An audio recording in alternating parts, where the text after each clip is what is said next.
La parole est à Nathalie Dormorel. Oui, merci. Alors, le compte administratif 2013 et le bilan financier. Ça va.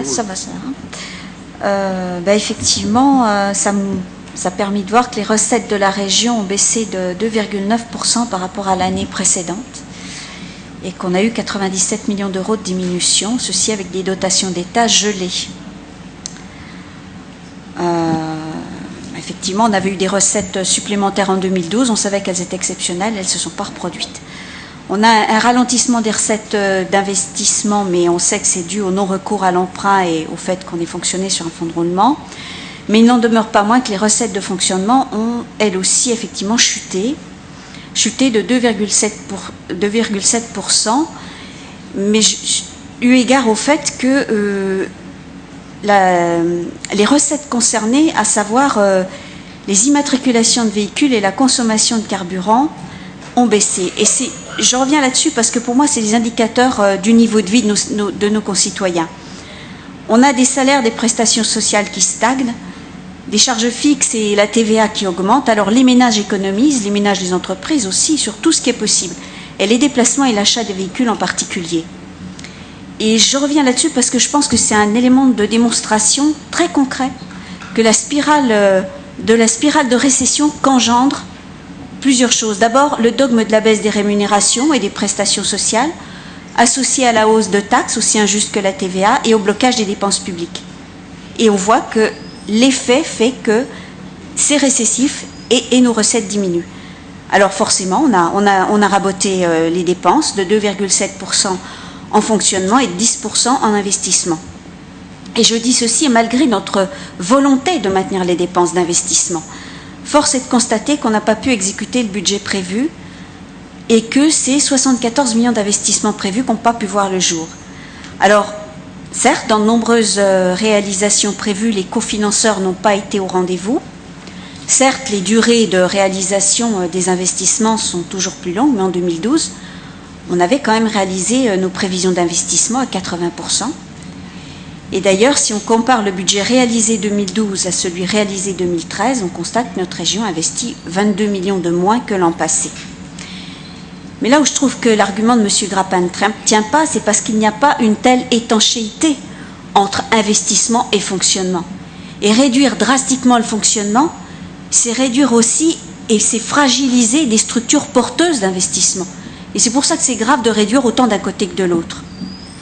Et moi, ça me conforte dans l'idée que les choix gouvernementaux austéritaires déclinés jusque dans les collectivités, elles engagent une spirale de récession qui est néfaste à l'avenir des territoires et à la vie de nos concitoyens. Alors sans doute que cette chute des dépenses de notre collectivité va satisfaire les partisans de la réduction de la dépense publique. Ce n'est pas notre cas parce que nous entendons répondre aux besoins des populations que nous identifions et nous voyons bien que là nous sommes bloqués. Je voudrais également dire que dans un environnement où les banques restent maîtres du jeu, la disparition des prêts revolving, la raréfaction de l'argent prêté et la multiplication de nos partenaires bancaires nécessitent de la part de notre collectivité un effort de gestion très important. Et j'en profite pour dire que nous saluons le travail des équipes dédiées à cette tâche sous la responsabilité de Mme Simon. Il est à noter cependant concernant les charges financières que quoique nous ayons un remboursement d'emprunt en capital stable, environ 34 millions d'euros, des charges d'intérêt en baisse, nous avons moins d'emprunts, les intérêts baissent, ils passent de 10 millions à 7,55, eh bien les frais de gestion et de commissions diverses prélevés par les banques ont été majorés de 45% en 2013. Nos frais sont passés de 2,4 millions d'euros à 4,35 millions d'euros. Ça représente quand même une somme importante, 20% du budget total de la culture, et je trouve que c'est un exemple assez significatif de ce que coûte le capital et la prédation qu'il continue d'exercer pour croître. Et là, je veux dire que nous n'y pouvons pas mais nous attendons du gouvernement et des législateurs qu'ils prennent des dispositions contraignantes pour le monde de la finance au profit de l'intérêt général. Plus généralement, je veux dire qu'il y a quand même un monde entre l'insatisfaction que j'entends ici, qui concerne la réduction des dépenses, l'amélioration des ratios de la collectivité et ce qu'expriment les citoyens en attente de réponses pour leur vie quotidienne. On a par exemple des chefs d'établissement qui sont obligés d'aller prendre sur les fonds de fonctionnement des lycées pour permettre à des jeunes qui n'obtiennent pas de bourse sur critères sociaux de poursuivre leur scolarité parce que, par exemple, eh bien, les délais dans lesquels on peut demander la bourse est inadapté. On a des besoins importants de travaux de rénovation sur les équipements éducatifs et sportifs des lycées qui ont trop de freins pour leur réalisation. On a des interpellations de salariés au SMIC qui disent que malgré nos tarifs, le TER est encore trop cher et qui nous demandent de faire des efforts. Tout cela, ça appelle à une augmentation des services publics, de la qualité des services publics. Et tout ça, ça appelle à ce que nous trouvions le chemin d'une réforme fiscale juste socialement pour trouver les moyens dont nous avons besoin. Nous ne pouvons pas nous contenter perpétuellement de dire qu'il nous faut baisser les moyens. Je n'y crois pas. Et pour ce qui nous concerne, je pense que nous ne souhaitons pas y renoncer car nous avons la volonté de répondre aux besoins des populations. Dans la mesure où nous avons groupé avec le budget supplémentaire, je vais poursuivre sur le BS et vous expliquer les raisons pour lesquelles, si pour le compte administratif et les éléments 2013, nous les voterons. En revanche, dans la continuité de la position que nous avons prise au budget prévisionnel, nous ne voterons pas le BS, nous nous abstiendrons pardon, sur le budget supplémentaire.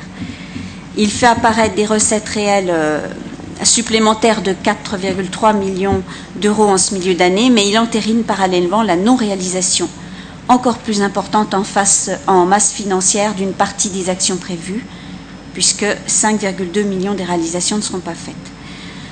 En profondeur, le budget supplémentaire ne change pas ce que nous disions lors du BP, et le fait majeur, c'est que le budget 2014 voit pour la première année une dotation générale de fonctionnement d'État amputée de plusieurs millions.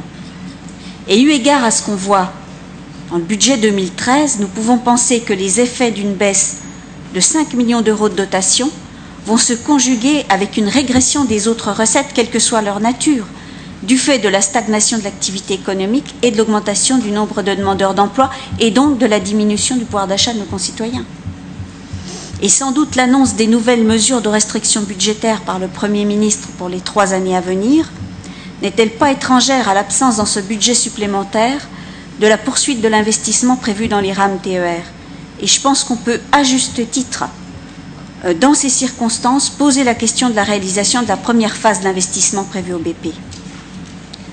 Au titre des ajustements et des nouvelles dépenses envisagées, certaines ne recueillent pas notre adhésion, en particulier sur les transports et l'action économique, mais elles feront l'objet d'analyses et de commentaires plus détaillés au fur et à mesure de la session, puisqu'elles seront étudiées dans des dossiers ultérieurs.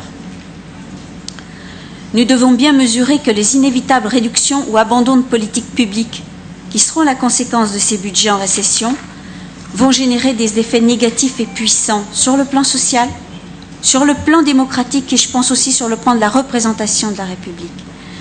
Nous avons tous les éléments d'une crise sociale et institutionnelle grave dans notre pays. On le voit dans l'abstention lors des élections, dans des choix qui prônent la haine et le repli sur soi, dans un sentiment d'abandon par la République de millions de citoyens pauvres, dans le ressenti par nos concitoyens d'un certain mépris de la part de ceux qui sont censés agir pour l'intérêt général et dans l'indécent enrichissement des plus riches et l'appauvrissement des plus pauvres. Je pense que le gouvernement a une responsabilité majeure dans cette situation, non plus parce qu'il ne fait pas ce que ses électeurs attendent de lui, mais parce qu'il fait le contraire de ce que ses électeurs attendent de lui. Et le sort qu'il envisage de faire aux collectivités en revendiquant très clairement son refus d'en débattre avec la population, moi je dis que c'est une faute politique grave. Au contraire, non seulement il faut en débattre, mais il faut redonner du pouvoir de décision aux citoyens. Et dans le débat, il sera nécessaire d'aborder les questions qu'on a évoquées plusieurs fois déjà, les territoires, la démocratie représentative, les compétences, le rôle des collectivités, mais les ressources des collectivités territoriales. Et la fiscalité, question à laquelle, malheureusement, Madame la ministre n'a pas répondu la semaine dernière. Voilà, donc, nous n'abandonnons pas l'idée d'un grand débat national et en région et d'un référendum sur ces projets de loi, mais abordons la question de la fiscalité et des finances dans ces projets. Ne les repoussons pas à des projets de loi ultérieurs. Merci.